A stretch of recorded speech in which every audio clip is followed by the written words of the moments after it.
Hello student, आप लोग कैसे हैं। आज का टॉपिक है हमारा मानव वृक्क या किडनी, यानी कि ह्यूमन किडनी। इंग्लिश में इसको हम कहते हैं ह्यूमन किडनी। किडनी से हम लोग वाजिफ हैं। तो आज हम लोगों को बहुत ही अच्छे तरीके से अध्ययन करना है मानव किडनी के बारे में। मानव किडनी क्या होता है, कहाँ पाया जाता है, इसका कार्य क्या होता है, आज मैं बहुत ही अच्छे तरीके से समझाने वाला हूँ। इसलिए बिना वीडियो को क्लिप या बिना वीडियो को भगाए आप जो है एकदम आराम से वीडियो को देखिएगा और समझिएगा। वीडियो के अंत तक बने रहिएगा। तो चलिए मैं आप लोगों को अब ले चलता हूँ किडनी के तरफ, जो आपको आज बहुत ही अच्छे तरीके से समझाने वाला हूँ। तो वीडियो शुरू करने से पहले मैं सबसे आग्रह करता हूँ कि जो हमारे चैनल को सब्सक्राइब नहीं किया है सब्सक्राइब कर ले, ताकि आने वाला वीडियो आपको आसानी से मिल सके। देखिए ये मानव में किस तरह से जो है किडनी पाया जाता है। ये दोनों किडनी है और किससे जुड़ा होता है, ये कहाँ पाया जाता है, आज बहुत ही अच्छे तरीके से समझाऊंगा आप लोगों को। और एक को अगर स्पष्ट रूप से देखा जाए तो कैसे देखेंगे, तो देखिए इसे हम लोग स्पष्ट रूप से देख पा रहे हैं। इसको भी मैं बहुत अच्छे तरीके से समझाऊंगा। यदि इसके आंतरिक भाग को देखना है तो कैसे देखेंगे, और उसमें क्या क्या पाए जाते हैं उसको भी मैं समझाऊंगा। तो कैसे देखा जाता है, तो ये है मानव की आंतरिक संरचना। तो इसके बारे में एक एक करके कार्य और एक एक अंग के बारे में मैं बताऊंगा। तो चलिए वीडियो शुरू करते हैं हम लोग। मानव शरीर की उदरीय गुहा के पश्च भाग में रीढ़ के दोनों ओर दो वृक्क यानी कि दो किडनी स्थित होते हैं। ये बैंगनी रंग के होती हैं, जो आकार में बहुत बड़ी नहीं होती हैं। इन वृक्कों के ऊपरी टोपी के समान अधवृक्क ग्रंथियां नामक रचना पाई जाती हैं। ये शरीर में रक्त को छानकर रक्त की अशुद्धियों को मूत्र के रूप में शरीर से बाहर निकालने का कार्य करती हैं। तो यह जो किडनी होता है ये मानव का उदरीय भाग यानी कि पेट से नीचे की तरफ पाया जाता है। और पीछे की तरफ जो रीढ़ की हड्डियां पाई जाती हैं, मतलब कि ये जो नलिकाएं दिखाई दे रही हैं, इस नलिका के जो पीछे जो रीढ़ की हड्डियां पाई जाती हैं उसी के पास रीढ़ के दोनों साइड में स्थित होता है। एक एक स्थित होता है, यानी कि मानव में एक जोड़ी वृक्क यानी कि किडनी पाया जाता है। ये बैंगनी रंग का होता है, जो आकार में बहुत बड़ा नहीं होता है, छोटा ही होता है। इन वृक्कों के जो ऊपर वाला जो भाग होता है वो टोपी के समान होता है। देखिए जो टोपी के समान होता है उसे हम वृक्क ग्रंथि कहते हैं, यानी कि इस पे ग्रंथियां पाई जाती हैं। दो ग्रंथियां पाई जाती हैं, दाईं अधिवृक्क ग्रंथियां और बाईं अधिवृक्क ग्रंथियां और दाईं अधिवृक्क ग्रंथियां, जो टोपी के समान होती हैं। देखिए किडनी का कार्य होता है कि शरीर में रक्त को यानी कि खून को ये छानता है। ये छान करके और रक्त की अशुद्धियाँ को रक्त की जो अशुद्ध होती हैं, जो उसमें अशुद्ध पाए जाते हैं पदार्थ, जो अशुद्ध पदार्थ पाए जाते हैं उसको मूत्र के रूप में शरीर से बाहर निकाल देती हैं। तो किडनी का एक तरह से ये कार्य भी हो गया और इसका बाह्य संरचना भी हो गया। तो चलिए अब हम देखते हैं इसके कुछ संरचना के बारे में। तो चलिए पढ़ते हैं वृक्क की संरचना, यानी कि स्ट्रक्चर ऑफ किडनी। किडनी की संरचना के बारे में जानेंगे। तो कह रहा है कि वृक्क की संरचना को हम दो भागों में बांट सकते हैं। यानी कि जो वृक्क की जो संरचना होती है उसको हम दो भागों में बांटते हैं। यानी कि पहला है वृक्क की बाह्य संरचना और दूसरा है वृक्क की आंतरिक संरचना, यानी कि बाहर से कैसे दिखता है और अंदर से कैसे दिखता है। बाहर से कौन कौन से अंग दिखाई देते हैं और अंदर में कौन कौन से अंग दिखाई देते हैं। जो अंग दिखाई देते हैं उनका कार्य क्या होता है। तो चलिए पढ़ते हैं। पहला है वृक्क की बाह्य संरचना, यानी कि एक्सटर्नल स्ट्रक्चर ऑफ किडनी, यानी कि किडनी के बाहर की संरचना के बारे में पढ़ेंगे। ये जो आपको किडनी दिखाई दे रहा है, इसके बाहर में कौन कौन से अंग पाए जाते हैं, इसके बारे में हम लोग को स्टडी करना है। तो इसमें से मैं एक को दिखा रहा हूँ, इसको दिखाने की कोशिश मैं कर रहा हूँ कि बड़ा इसको थोड़ा करके दिखा रहा हूँ कि ये कैसे ये होता है। इसका फिगर मैं बना रखा हूँ, तो इसको थोड़ा मैं दिखाने की कोशिश कर रहा हूँ।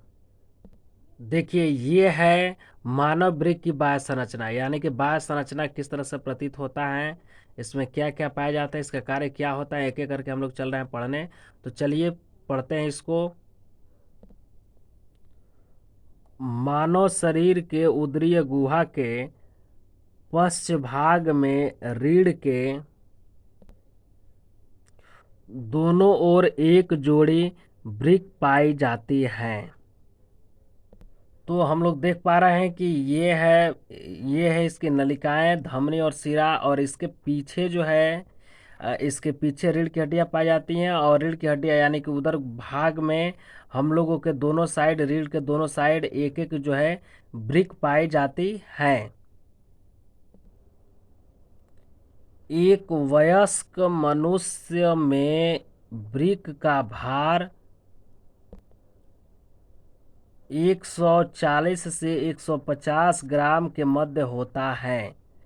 प्रत्येक वृक्क की लंबाई 10 से 12 सेमी के मध्य होता है तथा चौड़ाई 5 से 6 सेमी के मध्य होती है।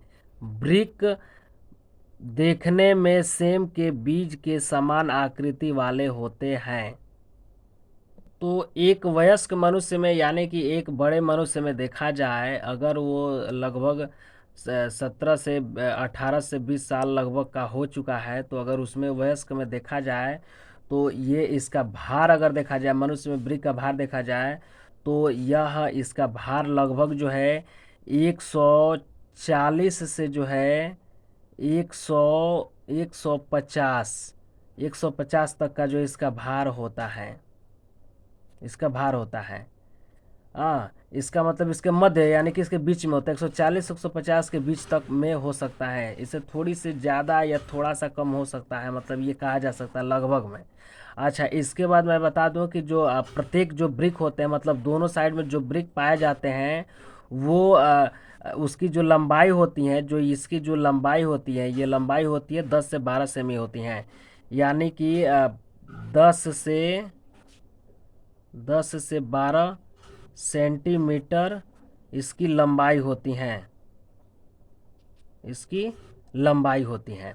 यहाँ से यहाँ तक की इसकी अगर देखा जाए लंबाई, ऐसे देखा जाए तो इसकी लंबाई जो है पूरा यहाँ से यहाँ तक इसकी लंबाई देखा जाए तो 10 से 12 सेंटीमीटर लंबाई इसकी होती है।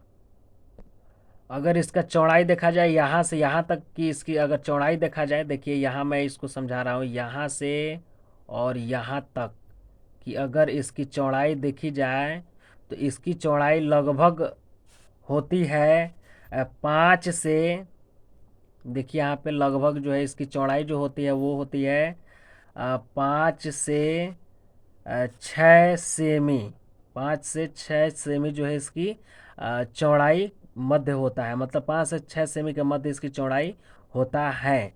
और यह देखने में एक सेम का जो बीज होता है, जो सेम के बीज पाया जाता है, सेम का बीज ऐसे पाया जाता है, इस तरह से करके ऐसे पाया जाता है, तो सेम के बीज की आकृति का होता है, सेम का बीज ऐसे करके ऐसे पाया जाता है। तो ये सेम के बीज की आकृति के जैसे ये इसकी संरचनाएं होती हैं। अगर इसकी आकृति देखा जाए तो कैसी होती हैं, तो सेम के बीज की आकृति के समान होती हैं। इन दोनों वृक्क के इन दोनों वृक्कों में बाएं वृक्क की तुलना में दाहिना वृक्क अपेक्षाकृत आकार में छोटा एवं अधिक फैला हुआ अर्थात मोटा होता है। यह दाहिना वृक्क कुछ नीचे की ओर एवं बायां वृक्क पर, मतलब बाएं वृक्क पर की ओर फैला होता है। इन वृक्कों का भीतरी किनारा अवतल एवं बाहरी किनारा उत्तल होता है। इनका मध्य भाग गहरा होता है।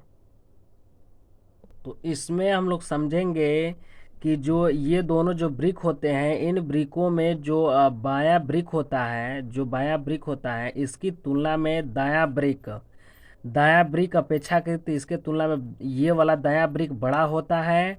और दाहिने ब्रिक की अपेक्षा, तो ये दाहिना ब्रिक के अपेक्षाकृत ये जो बायां ब्रिक के अपेक्षाकृत ये दायां ब्रिक क्या होता है, ये थोड़ा सा छोटा होता है और अधिक थोड़ा फैला हुआ भी होता है, अर्थात मोटा भी होता है। यह दाहिना ब्रिक कुछ नीचे होता है, मतलब इससे ये नीचे होता है। आपको दिखाई दे रहा है यहाँ पे, अगर इसका सेंटर देखा जाए तो इसका सेंटर यहाँ से आ रहा है, यानी कि इसके नीचे दिखाई दे रहा है आपको। थोड़ा सा आप ध्यान देंगे तो इसके दाएं वृक्ष जो है, दाएं ब्रिक जो होता है वो बाएं ब्रिक नीचे की तरफ पाया जाता है। इसके अपेक्षा ये छोटा भी होता है और मोटा भी होता है, और दायां जो ब्रिक होता है उसके थोड़ा सा नीचे पाया जाता है। अगर इसका सेंटर देखा जाए तो ये नीचे की तरफ पाया जाता है। इनकी जो भीतरी जो जो हिस्सा होती है, ये आपको दिखाई दे रहा है। जो भीतरी हिस्सा होती है वह अवतल होती है, और बाहरी किनारा वाला जो है उत्तल उत्तल के रूप में पाया जाता है। तो ये अंदर की तरफ अवतल होता है, और ये जो है उत्तल होता है। ये वाला भाग उत्तल होता है। इनका मध्य भाग जो होता है वो गहरा होता है। मैं आपको गहरा वाला भाग भी दिखाऊंगा। अंदर की तरफ ये देखिए, ये वाला उत्तल वाला भाग जो है ये गहरा पाया जाता है। ये नीचे की तरफ थोड़ा सा गड्ढा के भांति पाया जाता है। ब्रिक की ऊपरी सिरा ऊर्ध्व ध्रुव एवं निचला सिरा निम्न ध्रुव कहलाता है। प्रत्येक ब्रिक के ऊपरी भाग पर एक एक अधिब्रिक ग्रंथि यानी कि एड्रिनल ग्लैंड्स उपस्थित होती हैं। प्रत्येक ब्रिक कैप्सूल के एक आवरण में लिपटा रहता है। तो हम लोग यहाँ पे देख पा रहे हैं कि जो ये ब्रिक है, ब्रिक के ऊपरी जो भाग होती हैं, उस ऊपरी भाग को हम क्या कहते हैं, ऊर्ध्व ध्रुव कहते हैं। यहाँ देखिए ऊर्ध्व ध्रुव कहते हैं, और निचले भाग को निम्न ध्रुव कहा जाता है। यहाँ से ये निचला भाग है तो इसको हम निम्न ध्रुव कहते हैं। इसके साथ साथ मैं आप लोगों को बता दूं कि जो ब्रिक होता है, इसके ऊपरी जो भाग होती है, ऊपरी भाग में एक टोपी नुमा संरचना होती है, जिस टोपी नुमा संरचना को हम अधिब्रिक ग्रंथि कहते हैं। यह एक प्रकार की ग्रंथि होती हैं, दोनों ब्रिकों पर पाई जाती हैं। देखिए यहाँ पे ये दोनों ब्रिकों के ऊपर पाई जा रही हैं। बाईं अधिब्रिक ग्रंथि कहते हैं, और इसको दाईं ब्रिक अधिब्रिक ग्रंथि कहते हैं। और जो ये किडनी होता है, यह एक कैप्सूल में बंद होता है, यानी कि चारों तरफ एक आवरण लगा होता है। इस आवरण को हम कहते हैं ब्रिकीय संपुट, यानी कि ब्रिकीय कैप्सूल इसको कहा जाता है। किडनी जो है इसको संपुट कहा जाता है। यह एक कैप्सूल की भांति होता है, जो आवरण होता है ये, जिसको किडनी को चारों तरफ से ये ढके रखने का कार्य करता है। यह कैप्सूल तंतु ऊतक से बना होता है, जिसे ब्रिकीय संपुट रीनल कैप्सूल कहा जाता है। इस कैप्सूल में वसा संचित रहती है, जिससे यह गद्दी की तरह कार्य करता है और ब्रिक को बाह्य घातकों एवं चोटों से सुरक्षित रखने का कार्य करता है। जो यह संपुट होता है, जो ये आवरण होता है, जो प्रत्येक ब्रिक को चारों तरफ से घेरा रखता है, यह तंतु ऊतक का बना होता है। यह किससे बना होता है, एक फाइबर जो है टिश्यू का बना होता है। ये फाइबर टिश्यू का बना होता है। ये फाइबर टिश्यू का बना होता है। ये जो है जो ब्रिकीय संपुट होता है, ये फाइबर लाइक स्ट्रक्चर इसकी संरचनाएं होती है, और इसी से ये बनी होती हैं, जिसे ब्रिकीय संपुट यानी कि रीनल कैप्सूल कहते हैं। इसे ब्रिकीय संपुट या रीनल कैप्सूल कहा जाता है। इस कैप्सूल में जो ये कैप्सूल होता है, इसमें वसा की जमाव रहती हैं, और इसी के कारण ये गद्दी की भांति दिखाई देता है, और यह बाह्य घातकों से सुरक्षा भी करता है, या बाह्य चोटों से सुरक्षा भी करने का कार्य करता है। अगर कहीं से भी चोट लगता है तो ये बाहर से चोट यदि लगता है, अगर बाहर से इस पर चोट लगे तो ये गद्दीदार होता है, ये गद्दीदार होता है क्योंकि इसमें वसा की जमाव होती है, इस कारण ये बाह्य घातकों से सुरक्षा करने का कार्य करता है। अब बाह्य संरचना हो चुका है, अब हम लोग पढ़ेंगे वृक्क की आंतरिक संरचना, यानी कि इंटरनल स्ट्रक्चर ऑफ किडनी। इसके बारे में हम लोगों को अध्ययन करना है, यानी कि किडनी के अंदर की संरचना के बारे में अध्ययन करना है। तो ये है किडनी की आंतरिक संरचना, इसको सेक्शन किया गया है, कट किया गया है। देखिए यहाँ पर लिखा गया है कि मानव वृक्क की आंतरिक संरचना, यानी कि मानव वृक्क है और इसकी ये आंतरिक संरचना है। तो इसको चलिए हम लोग स्टडी करते हैं। वृक्क की आंतरिक संरचना को तीन भागों में बांटा जा सकता है या बटी होती हैं, यानी कि वृक्क की जो आंतरिक संरचना होती हैं वो तीन भागों में बटी होती हैं। पहला बता रहा है कि वृक्कीय श्रोणि, यानी कि रीनल पेल्विस। ये क्या क्या होता है, ये कहाँ पाया जाता है, जरा इसका स्टडी हम लोग करें। देखिए कह रहा है कि यह वृक्क का सबसे आंतरिक भाग होता है, यहीं से मूत्र नली बाहर की ओर निकलती है। इस स्थान इस स्थान को संचायक स्थान कहते हैं या होता है। इस स्थान संचायक स्थान होता है, मतलब इस स्थान को हम संचायक स्थान भी कहते हैं या इसे संचायक स्थान, ये संचायक स्थान होता है। तो आपको यहाँ पे दिखाई दे रहा है कि ये वृक्क पेल्विस है, ये अंदर की तरफ ये जो भाग है, ये पहला भाग इसका होता है, ये किडनी का पहला भाग हो जाएगा। वृक्क पेल्विस यानी कि ये खाली स्थान होता है और इसकी जो अंतिम जो भाग होती हैं ये मूत्र नली की बाहर ओर निकलती। देखिए ये मूत्र नली है, यहाँ पर आपको दिखाई दे रहा है मूत्रवाहिनी, यानी कि मूत्र नली ये बाहर की तरफ ये निकली हुई दिखाई देती हैं। या इस स्थान को हम क्या कहते हैं, इस स्थान को हम कहते हैं कलेक्टिंग स्पेस, यानी कि जो खाली स्थान दिखाई दे रहा है इसको हम कलेक्टिंग स्पेस कहते हैं। कलेक्टिंग क्यों कहते हैं, क्योंकि ये इकट्ठा का कार्य करता है। यहाँ से छने हुए पदार्थ आकर के यहाँ पे इकट्ठे होते हैं भैंस पदार्थ, और उसे मूत्र के रूप में बाहर निकाल दिया जाता है। दूसरा भाग होता है वृक्कीय अंतस्था, रीनल मेड्यूला। यह वृक्क का मध्य भाग होता है, जिसे 8 से 18 तक की संख्या में वृक्कीय पिरामिड्स पाए जाते हैं। ये पिरामिड्स शंकु के आकार के होते हैं तथा वृक्कीय श्रोणि में आकर खुलते हैं। इन पिरामिड्स में स्थित नलिकाएं मूत्र के पुनः अवशोषण की क्रिया में भाग लेती हैं। तो हम लोग यहाँ पर देख पा रहे हैं वृक्कीय मेड्यूला, यानी कि वृक्कीय अंतस्था, रीनल मेड्यूला इसको कह सकते हैं हम लोग। तो ये संख्या में लगभग जो है 8 से 18 तक पाई जाती हैं और ये पिरामिड्स शंकु की भांति आपको दिखाई दे रहा है कि शंकु के भांति ये दिखाई देता है। और वृक्कीय श्रोणि में आकर, यानी कि यहाँ पर देखिए वृक्कीय श्रोणि में आकर ये खाली स्थान में आकर ये खुलते हैं, यानी कि इसका भाग वृक्कीय श्रोणि में यहाँ पर आकर के खुलता है, यानी कि वृक्क पेल्विस में आकर के ये खुलता है। इन पिरामिड्स में स्थित जो नलिकाएं होती हैं, इसमें जो नलिकाएं होती हैं, इसके अंदर जो नलिकाएं पाई जाती हैं ये मूत्र पुनः अवशोषित कर लेती हैं और अवशोषित क्रिया में भाग लेती हैं, यानी कि अवशोषित करके और इसको जो अच्छा जो पदार्थ होता है उसको एब्जॉर्ब कर लेती है और यूज करने के बाद उसको यहाँ पे छोड़ देती हैं और छोड़ने के बाद ये मूत्र से होता हुआ बैच पदार्थ बाहर निकल जाता है। तो अब हम लोग पढ़ेंगे तीसरा भाग, यानी कि किडनी का जो तीसरा भाग होता है ये इसको कहते हैं वृक्कीय अंतस्था, यानी कि रीनल कॉर्टेक्स कहते हैं। देखिए यह वृक्क का सबसे बाहरी भाग होता है जो वृक्कीय संपुट के पास जुड़ा होता है, अर्थात यह भाग वृक्क के बाहरी आवरण से जुड़ा होता है।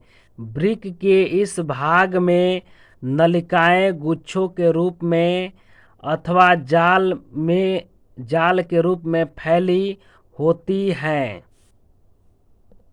देखिए ये है वृक्कीय वलकुट, जो संपुट से जुड़ा हुआ पाया जाता है, यानी कि वृक्क का जो आंतरिक भाग है उसके बाहर पाया जाता है। ये जो आपको संतरे कलर की दिखाई दे रही है भाग, जो दिखाई दे रही है, जो खाली स्थान जो दिखाई दे रही है, इस भाग को हम कहते हैं वृक्कीय वलकुट या वृक्कीय प्रांतस्था, यानी कि रीनल कॉर्टेक्स इसको कहा जाता है। ये संपुट से जुड़ा हुआ पाया जाता है। वृक्क के इस भाग में अनेक जो है नलिका गुच्छों के रूप में ऐसे ऐसे करके गुच्छे के रूप में पाई जाती हैं। पूरा ये इसके अंदर जो है नलिकाएं जो होती हैं वो गुच्छे के रूप में व्यवस्थित होती हैं और यह जाल जैसी संरचना बना लेती है। इसमें जो गुच्छे जो जाल बनाती हैं, जो वृक्क जो नलिकाएं पाई जाती हैं वो गुच्छे के रूप में पाई जाती हैं। ये इसमें दिखाया नहीं गया है बट इसमें पाया जाता है। वृक्क का निर्माण करने वाली कोशिकाएं वृकाणु या नेफ्रॉन कहलाती हैं, अर्थात वृकाणु वृक्कों की मूल रचनात्मक एवं क्रियात्मक इकाई होती है। प्रत्येक वृक्क का निर्माण 10 से 13 लाख वृकाणुओं के मिलने से, देखिए यहाँ मिलने से होता है। हम लोगों को थोड़ा सा ध्यान देना होगा कि ये जो वृक्क की जो टोटल संरचना दिखाई दे रहा है, ये पूरा जो संरचना दिखाई दे रहा है ये किस कोशिका से बना होता है, तो उस कोशिका को हम लोग कहते हैं वृकाणु या इसको हम कह सकते हैं नेफ्रॉन। इसको हम कह सकते हैं नेफ्रॉन। नेफ्रॉन से बना होता है, यानी कि वृक्क का निर्माण किस कोशिका द्वारा होता है, तो नेफ्रॉन से होता है। इसको हम वृकाणु भी कहते हैं, अर्थात वृकाणु वृक्क की मूल रचनात्मक एवं क्रियात्मक इकाई होता है। यानी कि वृकाणु जो है इसका रचना का निर्माण करता है और उसके अंदर अनेक कार्य भी पाए जाते हैं, इसलिए वृक्क की मूल रचनात्मक और क्रियात्मक इकाई होता है।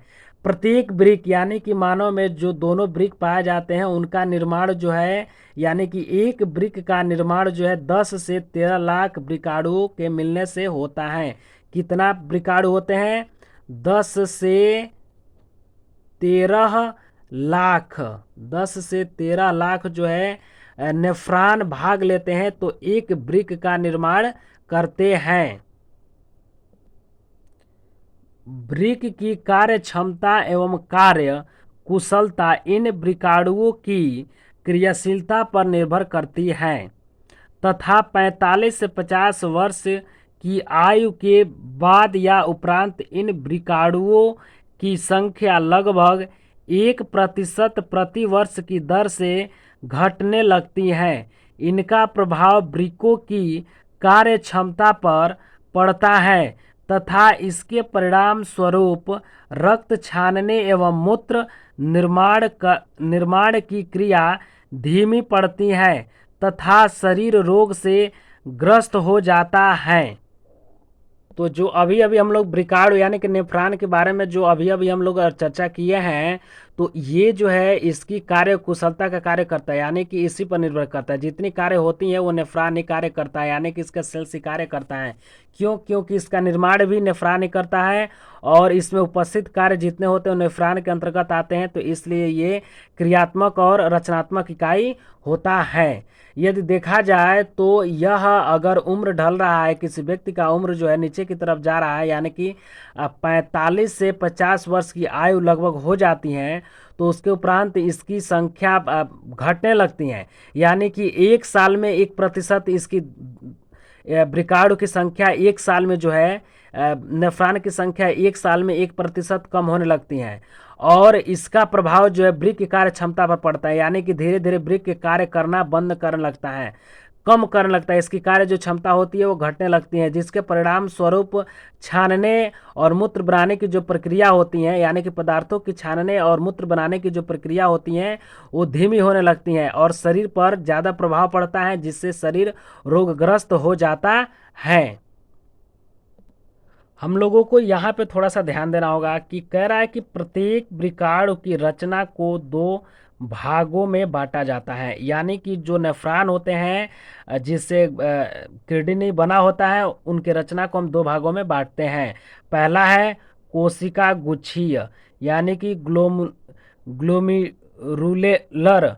ये भाग जो होता है ये पहला भाग होता है वृकाणु का कोशिका गुच्छीय। ग्लोमेरुलर ये भाग होता है। तो ये क्या होता है, चलिए इसके बारे में थोड़ा सा हम लोग अध्ययन करते हैं।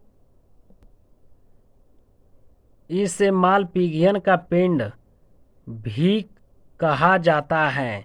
यह वृकाणु का आंतरिक प्रारंभिक भाग है जो गुच्छे के रूप में होता है। यह कप यानी कि प्याले के समान बनाकर रक्त निस्यंदन यानी कि फिल्ट्रेशन की क्रिया में भाग लेता है। वृकाणुओं का यह भाग चाय की छलनी के समान एक जालनुमा रचना का निर्माण करता है। इस भाग में विभिन्न पदार्थों को छाना जाता है। तो नेफ्रॉन से बने भाग को इसको हम कोशिका का गुच्छे कहते हैं। ये कोशिका गुच्छ के रूप में पाया जाता है। ये पूरा जो है नेफ्रॉन से बना होता है। ये टोटल जो संरचनाएं होती हैं नेफ्रॉन से बनी होती है। बता रहा है कि ये गुच्छे के रूप में भी पाई जाती हैं। तो ये गुच्छा के रूप में आपको यहाँ पे दिखाई दे रहा है, जिसको हम ब्रिक मेड्यूला या इसके अंदर इस भाग को हम ब्रिके पिरामिड्स कहते हैं। ये शंकु आकार का होता है, जो पहले आपको बता दिया गया है। इससे मालपिघियन पिंड भी कहा जाता है, यानी कि जब नेफ्रॉन इकट्ठा अवस्था में पाया जाता है, इक्वलेट अवस्था में पाया जाता है, एक साथ बहुत ज़्यादा संख्या में पाया जाता है, तो यहाँ पे टोटल इसका भाग बना होता है। तो इस भाग को हम कह सकते हैं मालपिघियन का पिंड। ये बॉडी होता है, इसका पूरा शरीर होता है, इसे कहा जाता है। यह प्रारंभिक भाग ये वृकाणु का प्रारंभिक भाग होता है, यानी कि वृकाणु नेफ्रॉन के प्रारंभिक भाग होता है, यहीं से शुरू हो जाता है। ये पूरा भाग यहीं से निर्माण करता है।